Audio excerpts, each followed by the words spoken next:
अस्सलाम वालेकुम व्यूअर्स, आज हम मौजूद हैं फैसल टाउन के अंदर और हमारे साथ मौजूद हैं आज रियल एस्टेट की एक बहुत ही मशहूर शख्सियत सैयद तनवीर हुसैन शाह, जो कि सीईओ हैं तनवीर एसोसिएट के। और आज हम एक बहुत ही ख़ास किस्म का क्वेश्चन इनसे पूछने के लिए जा रहे हैं, जिस क्वेश्चन ने इन्वेस्टर्स और रियल एस्टेट इंडस्ट्री के एंड यूज़र्स को बहुत आजकल परेशान किया हुआ है। तो सर, आपसे एक सवाल है मेरा कि आजकल जो मुल्की हालात की वजह से गवर्नमेंट ऑफ पाकिस्तान ने एक रियल एस्टेट के ऊपर पोस्ट बजट टैक्स जो लगाया है, उसके बारे में आपके क्या ख्याल हैं? शुक्रिया अहमद। ये बेसिकली बड़ा इम्पोर्टेंट क्वेश्चन है और इसको मैं दो हिस्सों में देखना चाहूँगा। एक तो ये कि जो रियल एस्टेट इंडस्ट्री है, इसके साथ अलाइड इंडस्ट्रीज़ बहुत ज़्यादा हैं। कंस्ट्रक्शन की इंडस्ट्री इसके साथ है। जब हम कंस्ट्रक्शन इंडस्ट्री में जाते हैं तो वहाँ पे कमो बेश छोटी बड़ी कुछ 60 से ज़्यादा इंडस्ट्रीज़ हैं जो इसके साथ लिंक्ड हैं।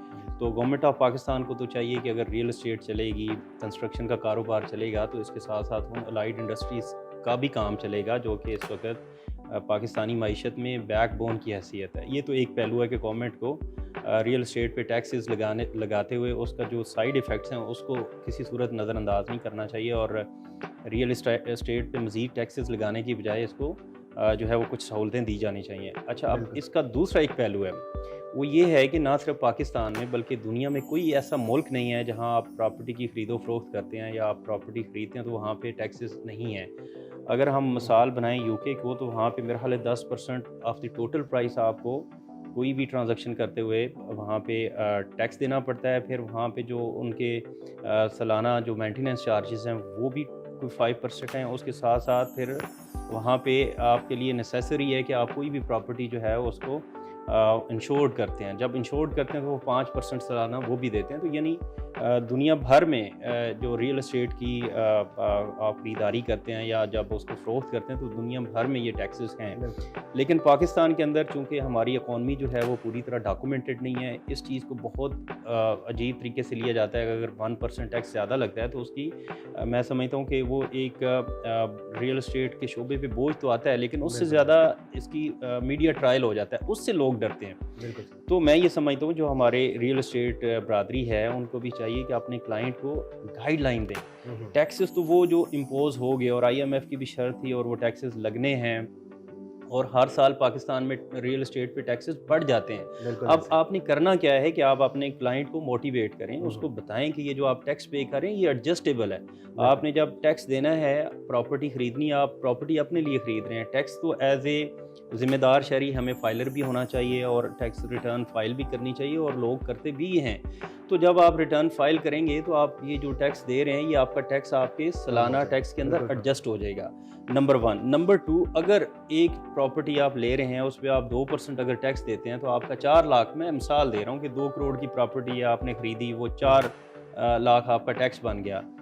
एकदम अगर गवर्नमेंट ने उसमें 2 से 3% जब इजाफा किया है तो वो 4 की बजाय 6 लाख हो गया। आप प्रॉपर्टी खरीद रहे हैं 2 करोड़ की, अगर आप सिर्फ 1% टैक्स की वजह से वो ट्रांजैक्शन नहीं करते तो वहाँ पे आपको 2 तरह के नुकसान मुमकिन तौर पे 1 साल बाद हो सकते हैं। एक तो ये है कि अगले साल मुमकिन है कि टैक्स और बढ़ जाए, ये 3% की बजाय मुमकिन है 4% बढ़ जाए, और फिर अगले साल हर साल हम देखते हैं कि अगले साल प्रॉपर्टी की जो प्राइस है वो बढ़ जाती है। लाइक अगर आज 2 करोड़ की प्रॉपर्टी है, 4 लाख टैक्स है, तो मुमकिन है अगले साल आप 3 करोड़ की वो प्रॉपर्टी खरीद रहे हैं और 6 लाख टैक्स दे रहे हो। तो मैं ये समझता हूँ कि जो एक ज़रूरी आपकी ट्रांजैक्शन है वो सिर्फ़ और सिर्फ टैक्स की वजह से पीछे नहीं होना चाहिए। मैं एग्जांपल कोट करूँगा, डीटवेल में हम एक घर बेच रहे थे तो वो ओवरसीज़ थे। उनका ये ख्याल था कि अब हमारे ऊपर वो एडवांस टैक्स ख़त्म हो गया जो 2% था, तो वो उन्होंने मेरे साथ डील वगैरह कर रहे थे। तो उनको एक कॉल आई कि जी ये जो ओवरसीज़ का टैक्स उन्होंने विड्रॉ किया था, ना सिर्फ वो दोबारा इम्पोज हो गया बल्कि वो 2 से 3% हो गया। तो वो थोड़ा पैनिक हुए कि मैंने उन्हें यही बात की, मैंने कहा कि ये देखें, ये आप घर अपनी एंड यूज़ के लिए ले रहे हैं, ये आपकी पाकिस्तान के अंदर एक प्रॉपर्टी ज़रूरत है तो आप ले रहे हैं। आप अगर 6 लाख रुपए टैक्स की खातर ये डील से विड्रॉ करते हैं, डील नहीं करते और वापस चले जाते हैं, तो अगले साल जब आप आएंगे तो ये 10 करोड़ की प्रॉपर्टी आप 12 करोड़ की खरीद रहे होंगे और मुमकिन है आप 2 की बजाय 3%, 3 की बजाय 4% टैक्स दे रहे हो।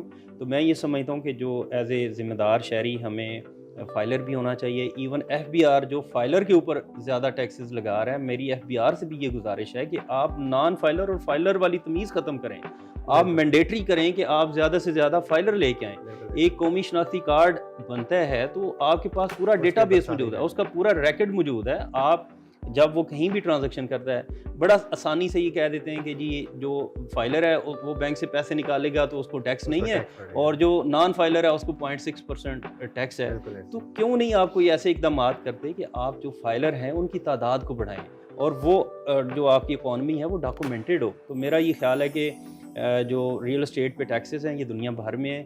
पाकिस्तान में सिर्फ़ और सिर्फ ये है कि हमारे अपने दोस्त ही जो है इसका मीडिया ट्रायल बहुत ज़्यादा कर देते हैं, फिर टीवी शोज़ होते हैं कि जी इतनी ब्लैक इकॉनमी है। अब तनवीर एसोसिएट्स एक सेटअप चला रहा है, फैसल टाउन सेटअप चला रहा है। हम तो ब्लैक इकॉनमी पे बिलीव नहीं करते। तो मैं ये समझता हूँ कि अगर आप पॉजिटिवली रह के करते हैं तो टैक्स देना अच्छी बात है, उससे आपकी प्रोफाइल भी जो है वो रिच होती है और ये टैक्स देना चाहिए। और ये टैक्स जो बंदा 2 करोड़ की प्रॉपर्टी खरीद सकता है वो 6 लाख रुपये टैक्स भी दे सकता है।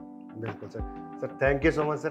बहुत सारे लोग थे इस सवाल के पीछे जो है वो इसका मुंतज़िर भी थे, जवाब भी चाह रहे थे। आपकी तरफ से बहुत अच्छा रिस्पांस भी आया। तो मेरी तरफ से ये है कि मैं इसको इस तरफ से इख्तिताम करूँगा कि टैक्स होता है वो बहुत ज़्यादा बढ़ भी रहा है।